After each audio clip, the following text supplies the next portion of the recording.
Hello friends, welcome back to our YouTube channel RMS institute of online education. RMS institute online education में आपका हार्दिक स्वागत है। एक बार मैं पुनः आपके सामने एक इंटरेस्टिंग और अमेजिंग वीडियो लेकर के आ गया हूँ। हमारा जो टॉपिक चल रहा था वो हमने जनरल साइंस का बायोलॉजी से हमने एक टॉपिक लिया था, हमारा बैलेंस डाइट। ये हमने टॉपिक लिया था बैलेंस डाइट। बैलेंस डाइट में हम फूड कंपोनेंट पढ़ रहे थे और फूड कंपोनेंट में हमारा जो कार्बोहाइड्रेट है ना, हम उसको कंप्लीट कर चुके हैं कार्बोहाइड्रेट फूड कंपोनेंट को। टॉपिक हमने स्टार्ट कर रखा है बायोलॉजी का। बायोलॉजी में भी टॉपिक स्टार्ट कौन सा कर रखा है? बैलेंस डाइट का। बैलेंस डाइट का मतलब क्या होता है? संतुलित आहार।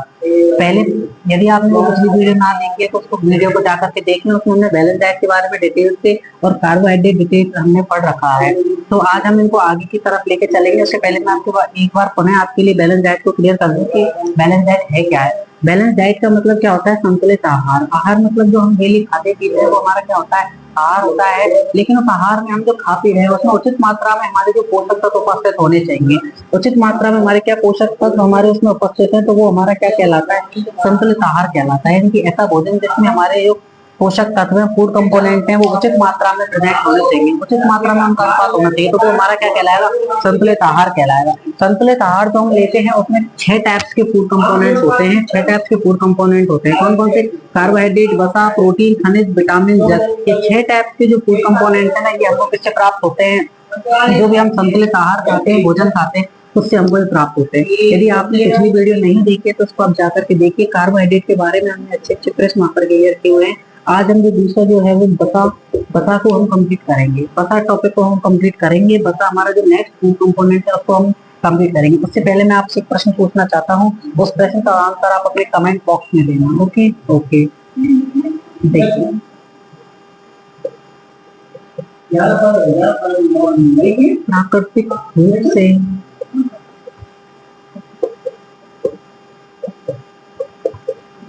पाई जाने वाली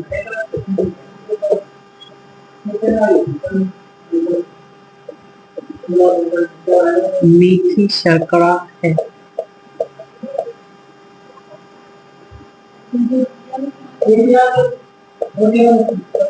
glucose, fructose, option number 6 galactose,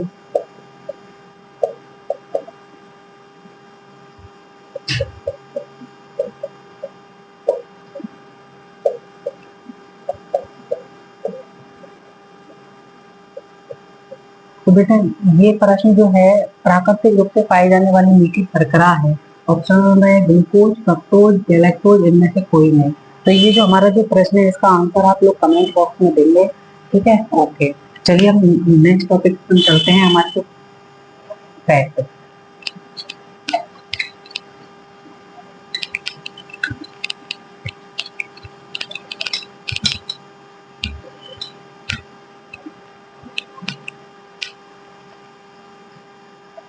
देखिए सेकंड हमारा फूड कंपोनेंट कौन सा है? सेकंड हमारा जो फूड कंपोनेंट है वो है बसा। सेकंड हमारा जो फूड कंपोनेंट है वो कौन सा है? हमारा बसा, फैट।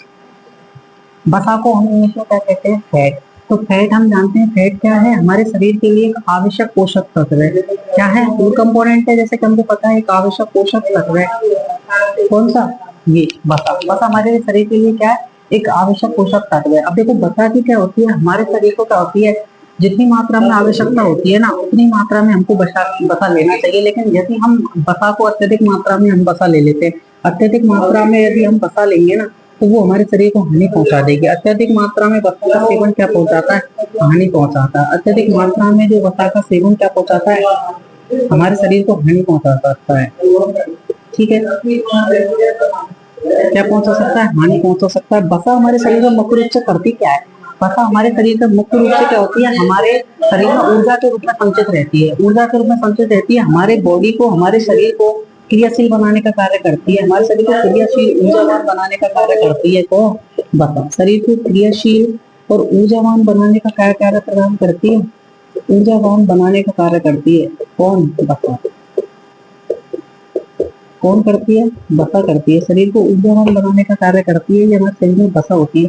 बसा के मैं देखूं लगभग हमारे शरीर को 15 से 20% 15 से 20% जो हमें ऊर्जा मिलती है वो किससे मिलती है? हमें फैट से मिलती है। 15 से 20% हमारी बॉडी को जो ऊर्जा मिलती है वो किससे मिलती है? फैट से मिलती है। हम जो भोजन करते हैं, जो भी हम खाते पीते हैं, वो मैं आगे बताऊंगा कौन कौन से आपके फूड कंपोनेंट के सोर्स हैं फैट के। ठीक है, 15 से 20% ऊर्जा हमको किससे मिलती है? फैट से। अब हमारे शरीर में एक एंजाइम पाया जाता है, लाइपेज एंजाइम पाया जाता है। कौन सा एंजाइम पाया जाता है? लाइपेज एंजाइम पाया जाता है। लाइपेज एंजाइम जो होता है अग्नाशय ग्रंथियों के द्वारा स्रावित होने वाला एक एंजाइम है। अग्नाशय ग्रंथियों के द्वारा स्रावित होने वाला क्या है? एक एंजाइम है। अग्नाशय ग्रंथियों के द्वारा स्रावित होने वाला एक एंजाइम है। कौन सा? Lipase enzyme. लाइपेज एंजाइम क्या कार्य करता है? लाइपेज एंजाइम जो होता है हमारी बॉडी में पाई जाने वाली वसा को पाचन करने का कार्य करता है। वेरी इंपॉर्टेंट प्रश्न है ये कि वसा हमारे शरीर में जो वसा हम खाते पीते हैं, हम जो तेलीय पदार्थों को खाते हैं, उनसे हमारे शरीर को कौन सा कंपोनेंट मिलता है? फूड। कौन सा कंपोनेंट मिलता है? वसा। लेकिन हमारे शरीर में वसा का पाचन करता कौन है? वसा का पाचन जो है हमारे शरीर में एक लाइपेज एंजाइम करता है, अग्नाशय ग्रंथि। अग्नाशय ग्रंथि कैसी ग्रंथि है? मिश्रित ग्रंथि है। कैसी ग्रंथि है? मिश्रित ग्रंथि है ये अग्नाशय ग्रंथि। ये हमारी बॉडी में क्या करती है? वसा का पाचन करने का कार्य करती है। अग्नाशय ग्रंथि के द्वारा एक एंजाइम स्रावित होता है, लाइपेज एंजाइम स्रावित होता है। ये हमारी बॉडी को क्या करने का कार्य करती है? वसा का पाचन करने का कार्य करती है। मैं बात करूं, 1 ग्राम आप वसा लोगे, 1 ग्राम वसा से 1 ग्राम फैट से लगभग 9.2 किलो कैलोरी ऊर्जा हमारी बॉडी को मिलती है 1 ग्राम वसा से। अब आप कहोगे कैलोरी कैलोरी क्या है? मैंने आपको बताया जो भी हम लोग भोजन करते हैं उससे जो हमारी जो ऊर्जा का जो मात्रा जो होता है वो क्या होता है? हमारा कैलोरी होता है। वो हमको कैलोरी के रूप में हमको ऊर्जा मिलती है हमारे फूड कंपोनेंट से। ओके, क्या सीखा? यानी कि वसा जो है हमारे शरीर के लिए आवश्यक पोषक तत्व है।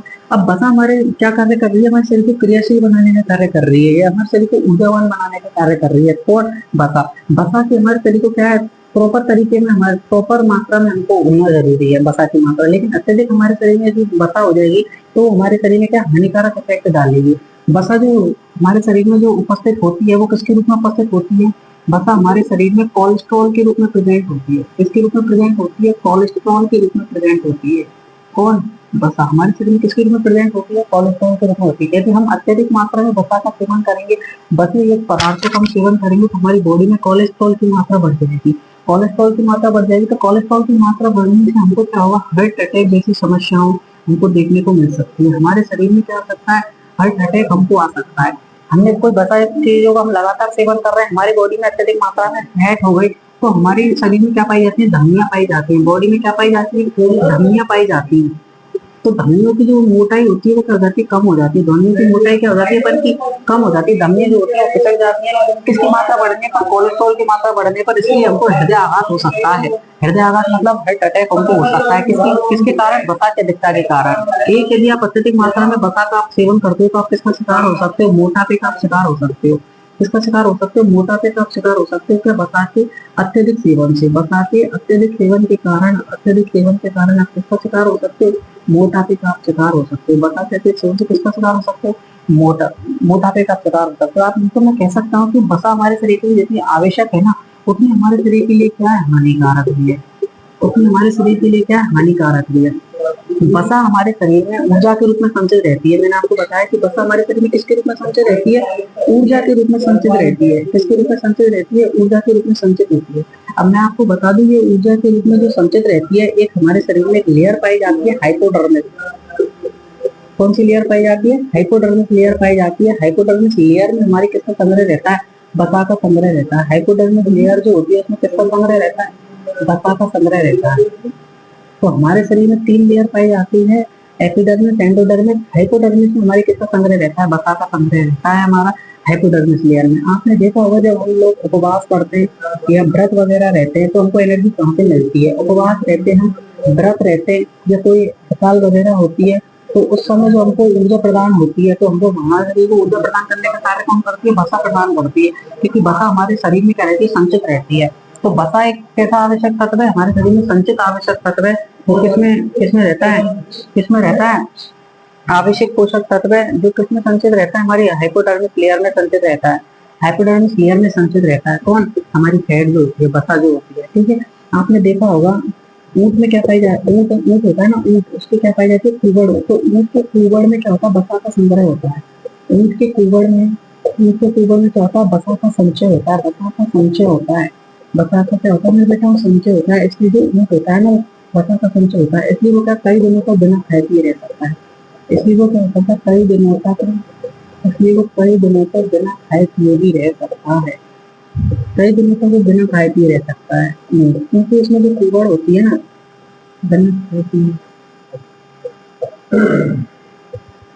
क्योंकि ऊँट के कुबड़ में वसा का संग्रह होता है, ऊँट की जो कुबड़ होती है वो वसा का संग्रह होता है, इसलिए ऊँट जो होता है वो कई दिनों तक क्या रह सकता है, अपन का बिना खाए पिए हुए रह सकता है। कौन? ऊँट। अब बात करें कि वसा के टाइप्स कौन कौन से हैं, वसा के प्रकार कितने कितने होते हैं, वसा के कितने प्रकार होते हैं। वसा के यदि मैं प्रकारों की बात करूं तो वसा जो होती है मुख्य रूप से हमारी 3 प्रकार की होती है। वसा हमारी मुख्य रूप से कितने प्रकार की होती है? 3 प्रकार की होती है। टाइप्स ऑफ फैट यदि मैं देखूं, वसा की यदि मैं प्रकारों की बात करूं तो मेरी जो वसा होगी वो 3 प्रकार की होती है। कितने प्रकार की होती है? 3 प्रकार की होती है। एक तो होती है मेरी संतृप्त वसा, एक होगी मेरी असंतृप्त वसा, और एक होगी मेरी ट्रांसफैट। एक क्या होगी मेरी ट्रांसफैट होगी। तो वसा के प्रकार कितने होते हैं? 3 प्रकार होते हैं वसा के, संतृप्त वसा, असंतृप्त वसा और ट्रांसफैट होते हैं। आगे इनके अपन बात करेंगे इन प्रकारों के बारे में। उसके पहले मैं आपको बता दूं कि हमको कौन कौन से ऐसे खाद्य पदार्थों को खाना चाहिए जिससे हमें वसा प्राप्त होती है। तो वसा के मुख्य स्रोत कौन कौन से हैं? वसा हमको किन स्रोतों से प्राप्त होती है? वसा के मुख्य स्रोत कौन कौन से हैं?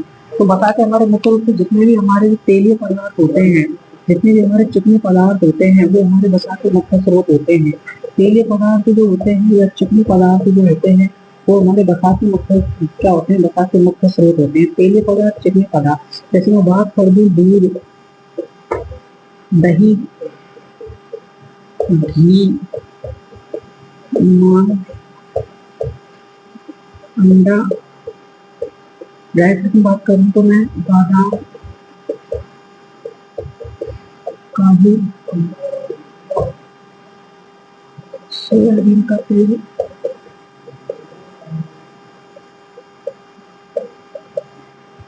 मूंगफली का तेल,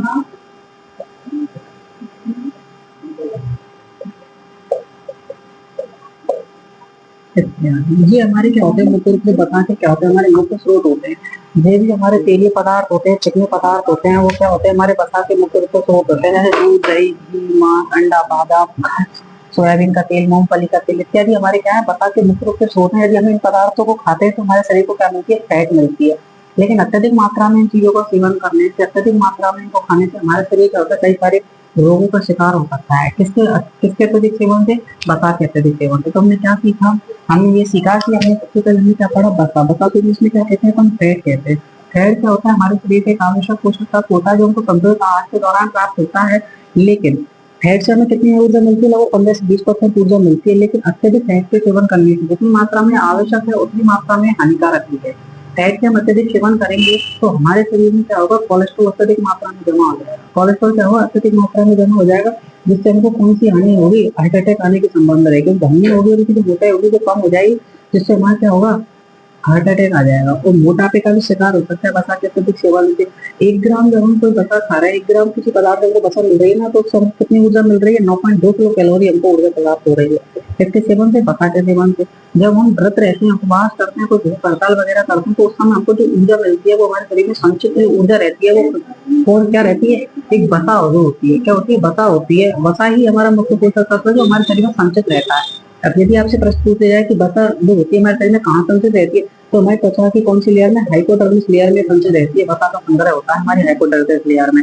ऊँट के कुबड़ में भी वसा का संचय होता है, इसलिए वो कई दिनों तक बिना खाए पिए हुए रह सकता है। कौन? ऊँट रह सकता है बिना खाए पिए। अत्यधिक मात्रा में सेवन नहीं करना चाहिए क्योंकि हमारे शरीर अनेक रोगों से ग्रस्त हो जाएगा। वसा क्या है? हमारे शरीर का एक मुख्य पोषक तत्व है जो हमारे शरीर को क्रियाशील और ऊर्जावान बनाने का कार्य करती है। कौन? वसा प्रदान करती है। अब जो हमारे शरीर में वसा तो लेते हैं, लेकिन उसका पाचन कैसे होता है? तो हमारे शरीर में एक अग्नाशय ग्रंथि पाई जाती है। अग्नाशय ग्रंथि एक मिश्रित ग्रंथि होती है। मिश्रित ग्रंथि कहते हैं अंतःस्रावी और बहिःस्रावी दोनों प्रकार की ग्रंथियों का कार्य करती है। इसके द्वारा एक एंजाइम साबित होता है, लाइपेज एंजाइम। इसके द्वारा एक एंजाइम साबित होता है, कौन सा? लाइपेज एंजाइम साबित होता है। ये लाइपेज एंजाइम जो होता है हमारे वसा का पाचन करने का कार्य करता है। ठीक है, ठीक है। 1 ग्राम वसा से 9.2 किलो कैलोरी ऊर्जा प्राप्त होती है। ठीक है। वसा के प्रकार इनकी चर्चा करेंगे अभी। वसा के प्रकारों की कि वसा के कितने प्रकार हैं? 3 प्रकार हैं। संतृप्त वसा, असंतृप्त वसा, ट्रांसफैट। इनके बारे में चर्चा करेंगे कि कौन सी फैट हमको खानी चाहिए, कौन सी फैट हमको नहीं खानी चाहिए, कौन सी फैट हमारे लिए नुकसानदायक होती है, कौन सी फैट हमारे लिए लाभदायक होती है। इनकी चर्चा आगे के उसमें करेंगे। वसा के मुख्य स्रोत अपन देखते हैं तो जितने भी अपन के तेलीय पदार्थ होते हैं, चिकने पदार्थ होते हैं, दूध दही ये जो वगैरह होते हैं, इनमें सब में क्या पाई जाती है, फैट पाई जाती है। अब मेरे बेटा फैट का आप निरीक्षण कैसे करोगे, फैट को पता कैसे लगाओगे कि किसी पदार्थ में फैट उपस्थित है या नहीं है। आप लोग ऐसा करना, जैसे माना कुछ खाद्य पदार्थ है उसको व्हाइट कागज में या सफेद कागज में अपन उसको रख देंगे, उसको रखने के बाद में अपन क्या कर लेंगे, उसको अपन थोड़ा कूटेंगे, पीसेंगे उसको, इतना आपको कूटेंगे कि वो जो कागज है वो फटना नहीं चाहिए। कागज लिया, कागज में हमने कोई खाद्य पदार्थ डाला, तो उसको हमने पीटा कूटा, उतना कूटना है कि वो कागज हमारा फटना नहीं चाहिए। जब हम उसमें से खाद्य पदार्थ को निकाल देंगे तो हम देखते हैं यदि उस कागज पर हमारे कागज है उस पर हमको धब्बे दिखाई देते, धब्बे दिखाई देते हैं तो उसकी उपस्थिति हमको क्या बताएगी कि उपस्थित है हमारे शरीर में, क्या उपस्थित उसमें खाद्य। देखिए तो वसा के कितने प्रकार होते हैं, वसा के 3 प्रकार होते हैं अपन के। एक पहली है अपन की संतृप्त वसा, दूसरी है अपन की असंतृप्त वसा, तीसरी है अपन की ट्रांस फैट। अब इनकी चर्चा अपन करते हैं कि कौन सी फैट हमको लेनी चाहिए, कौन सी फैट हमको नहीं लेनी चाहिए। ठीक है, देख लें।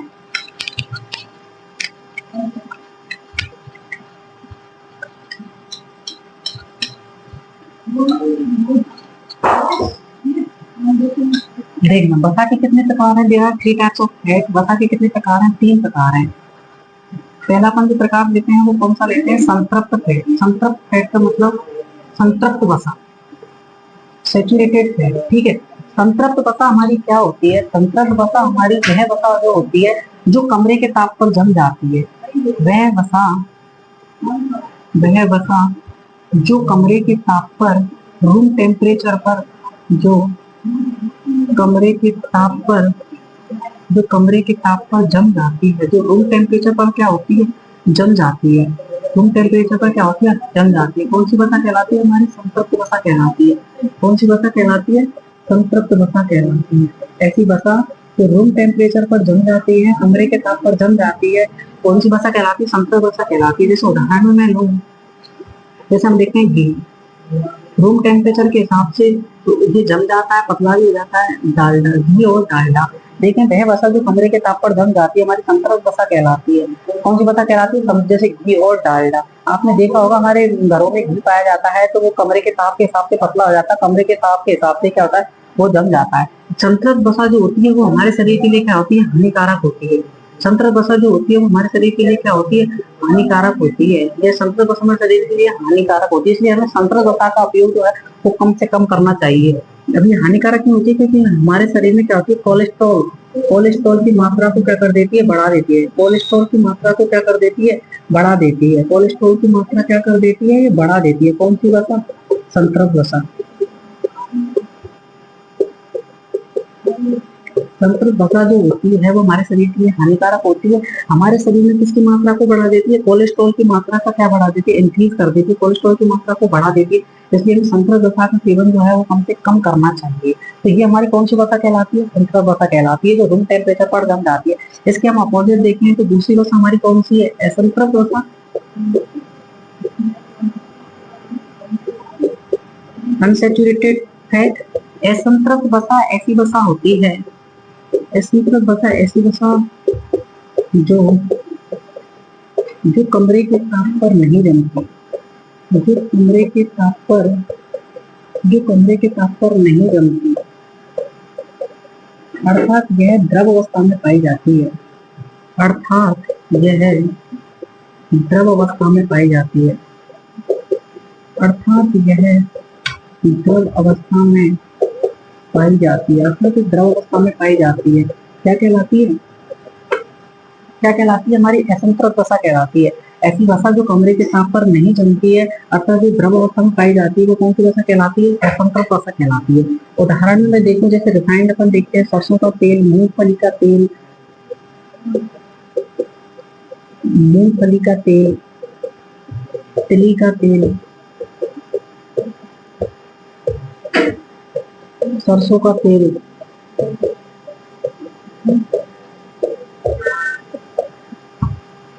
ड्राई फ्रूट्स की बात करूं तो बादाम, काजू, ये हमारे किसके अंतर आते हैं, असंतुलित वसा के अंतर्गत आते हैं। ऐसी वसा जो कमरे के ताप पर नहीं जमती, अर्थात द्रवावस्था में पाई जाती है, वो हमारी कौन सी वसा कहलाती है, असंतुलित वसा कहलाती है। यह जो वसा होती है हमारे शरीर के लिए क्या रहती है, लाभदायक रहती है। ये हमारे शरीर की कौन क्या रहती है, लाभदायक रहती है। लाभदायक रहती है क्योंकि इस वसा का सेवन करने से हमारी बॉडी में क्या रहता है, कोलेस्ट्रॉल का लेवल होता है वो बैलेंस रहता है। कोलेस्ट्रॉल का लेवल जो है हमारे शरीर में, जो कोलेस्ट्रॉल का जो लेवल है ना, उसको संतुलित रखती है। कोलेस्ट्रॉल की लेवल है ना, कोलेस्ट्रॉल का लेवल जो है उसको क्या रखती है, संतुलन रखती है। संतुलन रखती है कौन सी वसा, असंतुलित वसा। इसलिए असंतुलित वसा का सेवन हमारे द्वारा किया जाना चाहिए। एक व्यक्ति है जो अपन कहते हैं यदि वो डेली बादाम का सेवन करता है, बादाम का सेवन करता है, तो उसको कभी भी हार्ट अटैक आने की संभावना नहीं रहती। क्यों नहीं रहती, क्योंकि बादाम का सेवन करने से हमारी बॉडी में जो कोलेस्ट्रॉल का जो लेवल होता है वो बैलेंस रहता है, संतुलित रहता है। इसलिए व्यक्ति में जो हार्ट अटैक आने की संभावना होती है वो कम हो जाती है। इसलिए हम कह सकते हैं कि हमें असंतुलित वसा का जो सेवन है वो करना चाहिए। तीसरे हम देखते हैं ट्रांसफैट। ट्रांसफैट हमारी बॉडी के लिए बहुत नुकसानदायक वसा होती है। देखो कैसे, कौन कौन से ट्रांसफैट होते हैं। बात करूँ मैं तीसरे टाइप्स की ट्रांसफैट की, बात करूँ मैं तीसरे की ट्रांसफैट। ट्रांसफैट ऐसी वसा जो होती है जो हमारे शरीर के लिए क्या रहती है, बहुत हानिकारक होती है। हमारे शरीर के लिए क्या रहती है, बहुत हानिकारक होती है।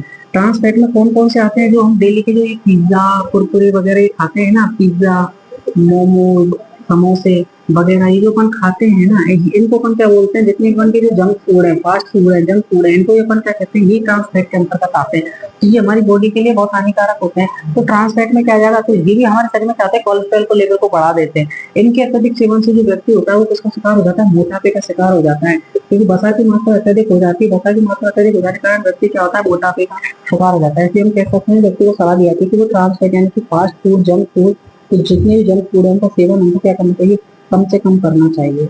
जंक फूड का सेवन क्या करना चाहिए, कम से कम करना चाहिए। तो जंक फूड में हमारी कौन सी फैट आ जाती है, ट्रांस फैट आ जाती है। आपने नोटिस किया होगा या आप कभी देखना, आप कुरकुरे वगैरह चिप्स वगैरह खाते हैं तो उनके पीछे जो होती है वो ट्रांस फैट की मात्रा दी हुई होती है कि इस पदार्थ जो है, ये चिप्स बनी हुई है, कुरकुरे जो बने हुए हैं, ट्रांस फैट की कितनी मात्रा प्रेजेंट है। तो ये हमारी बॉडी के लिए हानिकारक होती है ट्रांस फैट। जैसे हमारे पिज्जा बर्गर ये जो हम खाते हैं उनमें कितनी क्या उपस्थित होती है, ट्रांस फैट उपस्थित होती है। इसलिए इसका सेवन हमें कम से कम करना चाहिए। ठीक है, ठीक है। Thank you for watching our YouTube channel. तो अगली वीडियो में मिलते हैं। ठीक है, बाय बाय।